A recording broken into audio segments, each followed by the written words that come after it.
Hello, everyone, and welcome to another episode of the Football for Life podcast with your host, Wheelie, for today. This is just a quick one, really, and the first in what is going to be a series of about 3 videos for today.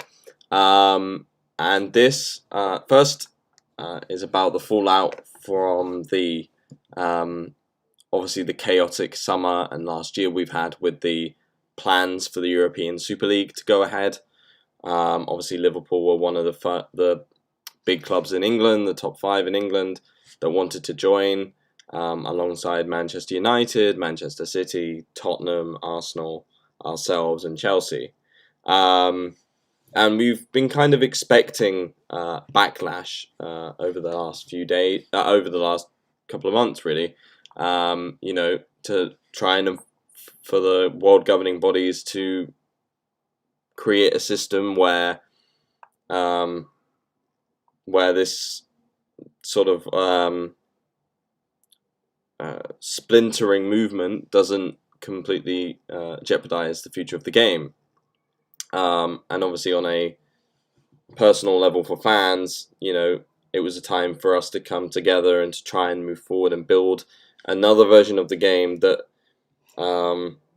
works in our interest, that allows for, say, fan ownership and things like this. So we've been trying to see what the outcomes are from it. And obviously the English teams were the first ones to pull out. Juve, Barcelona and Real Madrid are still involved. And they are going to be hit severely with multiple fines and things like that. And we're yet to see the outcome of those. But they're still involved in this hypothetical plan. So that we know that they're going to be sanctioned over the next few weeks, but it's kind of gone a bit quiet on the English front. We've seen various boards from those clubs create positions of advocacy for fan groups. We've seen at like Manchester City, they've created a space, I think, for we've all had, like, each of the clubs involved in England have had to remove people from like Premier League caucuses, like on executive levels and decision making levels, and so new people have been put in. But on the Liverpool front, exactly, I know there was certainly a lot of backlash as to what was going to happen and what should happen ultimately around if we were to go ahead with this league, and if we were to come back at any point, where would we start off at? Where would we end up? Where should we be put? And what does that mean for our club? Many people were saying, relegate the club, relegate the club, and people were saying, even if we're put in the 5th division of non-league, then we'll just make our way up the pyramid. But then there's questions about what that does to the rest of the pyramid. But people were saying stuff like this. People were saying that we should be heavily fined, given transfer embargoes. The lot goes on.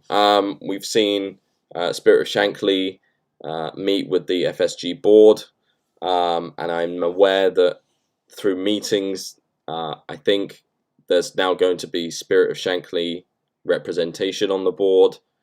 But I can get into that in a bit, because this article from the Echo,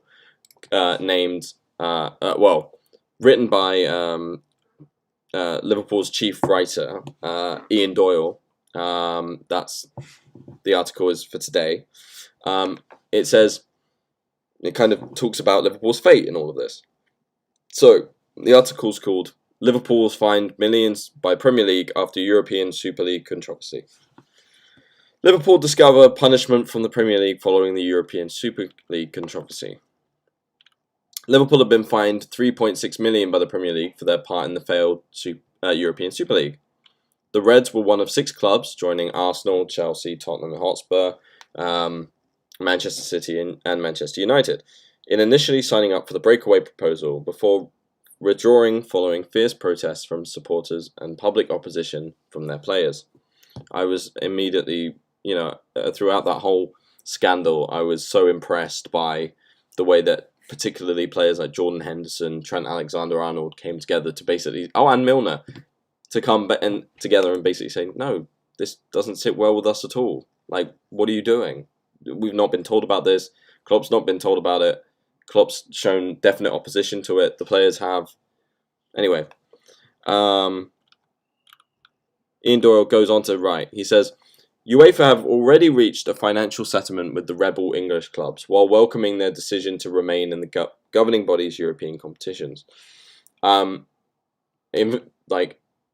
Weirdly, UEFA have now adopted a set of rules which basically means the new version of the Champions League is just going to be the Super League, but in slow motion. UEFA have already reached a financial settlement with the rebel English clubs while welcoming their decision to remain in the governing body's European competitions. And now the Premier League have reached an agreement over punishment for the Big Six that sees a financial punishment of 22 million between the clubs. They will also be fined 25 million and given a 30-point penalty if they attempt to join another breakaway in the future. Now that is powerful. That's really, really powerful. A 30-point penalty. Crumbs. Like that, I think that appeals to a lot of the fans that say, if this ever arises again, if we ever joined it in the first place, we should have been given the most severe points deduction. 30 points is really severe. I mean that's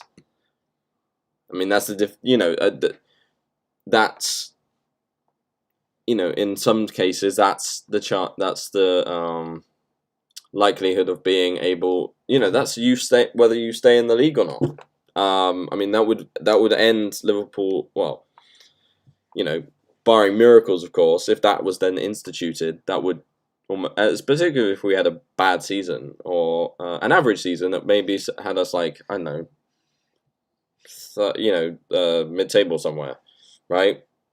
So if we had another repeat of this year, but with all the injuries or with other injury crises, and we weren't able to recover, 30 points would absolutely wreck us. So I think that's really strong, actually.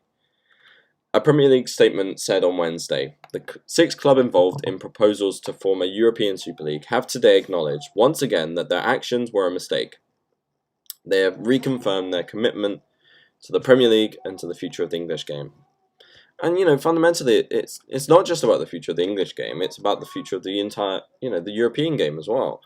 Think about all the money that is given to much smaller leagues through our, not exactly, altruistic ways, but the money that we pump into the European market by big transfer sales, purchases. There's a lot of English money and Italian money and Spanish money that props up Belgian leagues, Dutch leagues, because we buy players from Ajax, from Bruges, basically across the continent, really. And so, if we were to isolate those clubs again, you would have a closed circuit, and none of that money would come out. It would just filter through those clubs, and those smaller leagues would just die. And then that doesn't. I mean, that's talking about the European game. Talk about the domestic game. We've got 150 years of a footballing pyramid, and that would kill it overnight. Because you wouldn't have any. There would be no buying players from the lower leagues because they wouldn't be seen as good enough for, our team in that context.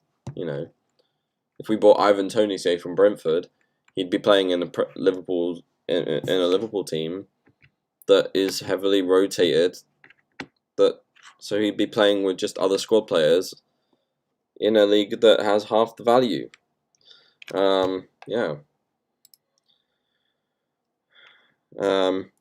The statement continues. It says, they have wholeheartedly apologised to their fans, fellow clubs, and Premier League and the FA. As a good gesture of goodwill, the clubs will collectively agree to make a contribution of 22 million. Well, I don't think that's enough. Collectively? That should be 22 each. That will go towards the good of the game, including a new investment in support for fans, grassroots football, and community programs. Furthermore, the clubs have agreed to support rule changes so that any similar actions in the future would lead to a 30-point deduction. Each of the 6 clubs in that event would also be subject to an additional £25 million fine. Okay, that's really interesting. So every club would face that. The Premier League and the FA work closely together throughout this process, and the agreement brings both investigations into the matter of a conclusion. Yeah. A number of clubs, including Liverpool's neighbours Everton, have been calling for strong punishments, with Blues chairman Farhad Mashiri among those wanting to see the 6 rebel clubs deduct points. Instead, the financial punishment is similar to the one imposed by UEFA, which could eventually cost the Reds up to £7 million. Here's another interesting thing. Liverpool owners Fenway Sports Group have already stated they will pay for any fines out of their own pockets. That's the end of the article. So, there we go. I wanted to do that as a quick news bulletin. And I wanted to see whether what people's thoughts about it was. It was a hugely controversial topic. This is a much shorter video, but I would like to get some discussion going. So please tell me your thoughts. As do you think the fine goes far enough? Do you think the future fine should, if it happens again, should be even stronger? Do you think the 30-point deduction is suitable? Yeah, just give me your opinions, guys.